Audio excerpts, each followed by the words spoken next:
Allah subhanahu wa ta'ala. Salawat.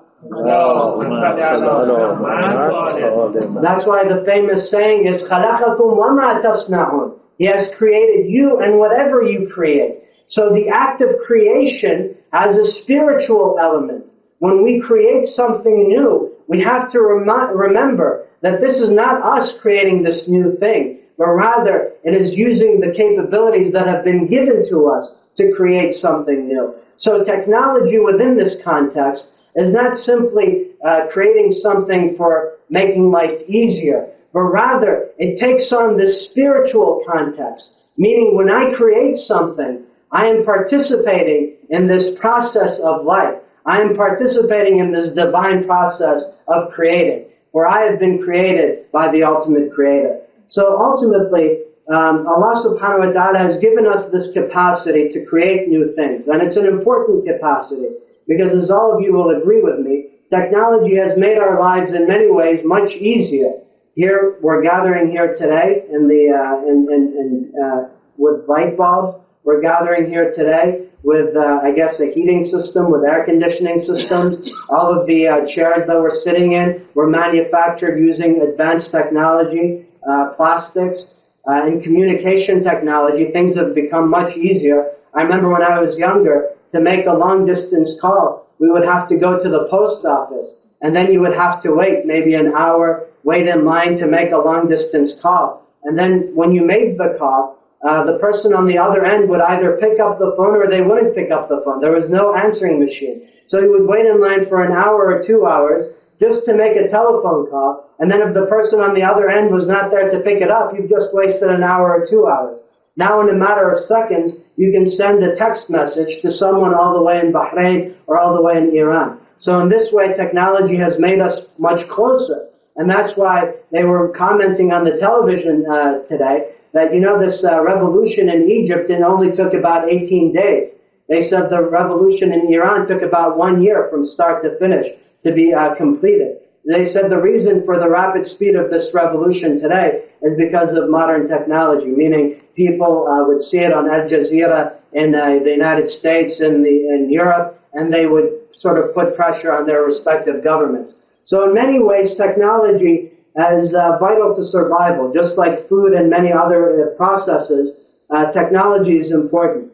But of course, just like excessive food, excessive technology can also harm us. So excessive eating will make us fat and it will lead to cardiovascular disease. What are the effects of excessive technology?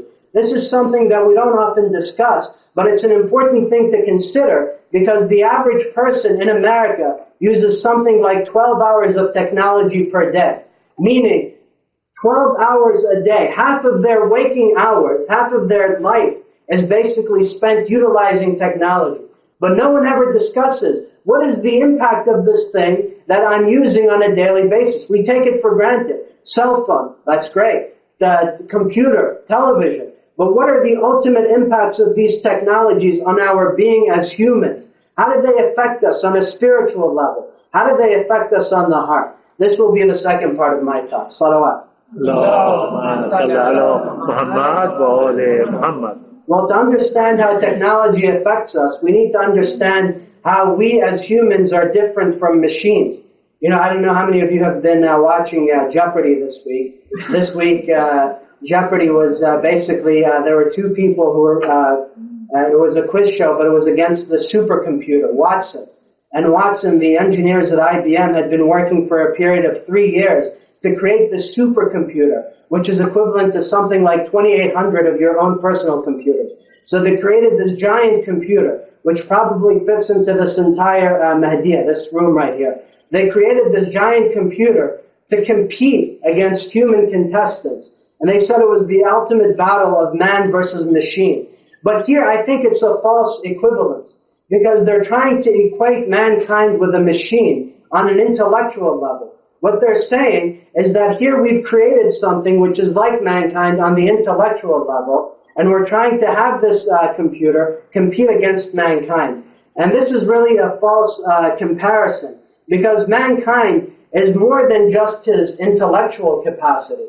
Allah subhanahu wa ta'ala has created mankind more than just being intellectual or more than just being a brain. mankind also has a spiritual component. That no matter how many computers you create, you'll never be able to recreate the spiritual component of mankind. No matter how many engineers you have, you'll never be able to recreate that spiritual component of mankind. So there will never be able to be a contest between a human and a human-like machine, because it's impossible. Mankind can't create a spirit, and it can't create the ruh. So this is the first thing we need to understand. That when we look at the human being, when we look at the individual, we're composed of more than just the intellect. We're composed of more than just the aql. We're composed of more than just the physical, which is the jasad, the body, the physical body. There's also this hidden dimension to our existence, which is the nafs, the spiritual self.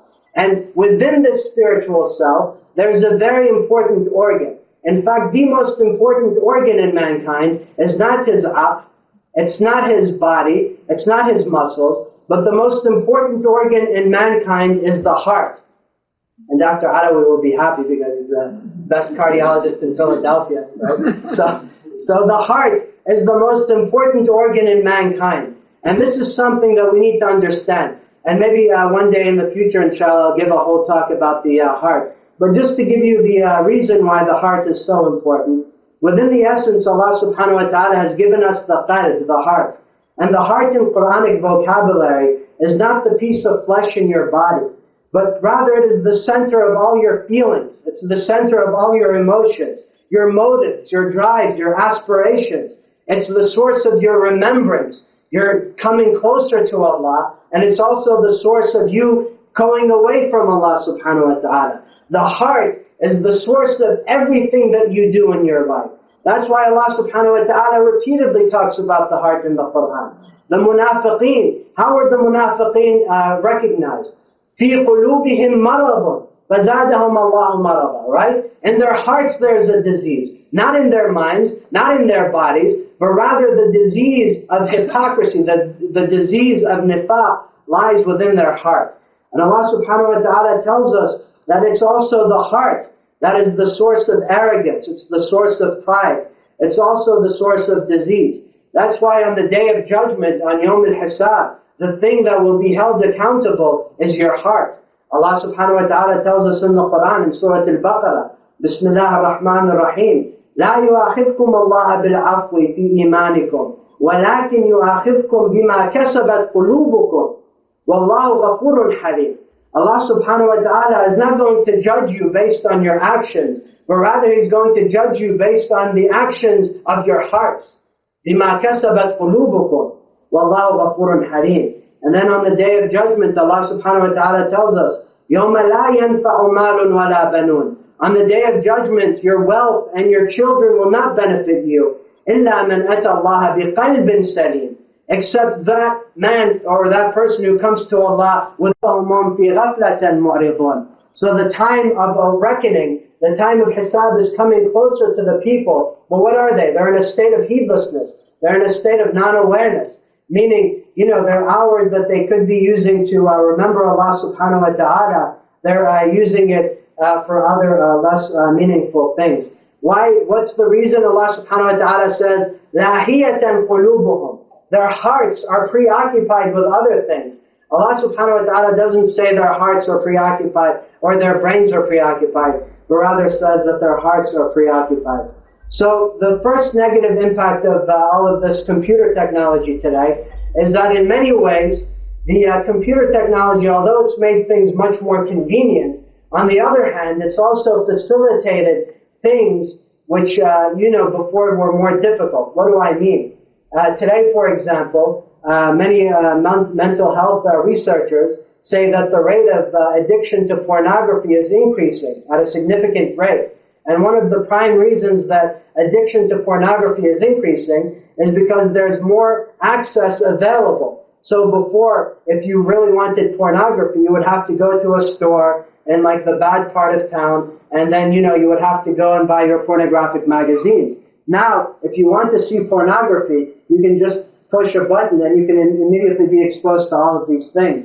So the rate of pornographic addiction is increasing because the access is more readily available. Internet gambling addictions are increasing because the access to gambling is more readily available. bullying is increasing because there's more access to do internet bullying.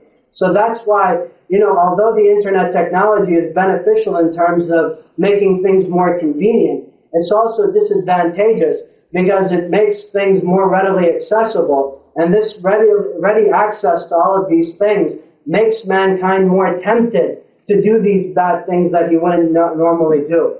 And that's why in Surah Yusuf, Prophet Yusuf alayhi salam says, وَمَا أُبْرِئُ نَفْسِي إِنَّ النَّفْسَ لَأَمَّارَةٌ بِالسُّوءِ. So I don't say that my nafs is free of doing things, but the nafs tells mankind to do the bad things. لَأَمَّارَةٌ بِالسُّوءِ إِنَّ النَّفْسَ لَأَمَّارَةٌ بِالسُّوءِ. The nafs tells people to do bad things. So the internet makes things more readily accessible. You have more access to things. Your nafs tells you to go ahead and do these things, and you're tempted to do these things, and then you fall into this cycle where you become addicted to these things which previously you were not addicted to. So not only are you affected on an intellectual level, but it's your heart that becomes affected. Because when you expose yourself to gambling and to pornography and to just violent language and to just vulgar language, your heart is going to be affected. Because as I said, 15 million bits of information, you're not processing all of that. It's affecting you on a subconscious level. And by using it so frequently, you're being affected without you knowing.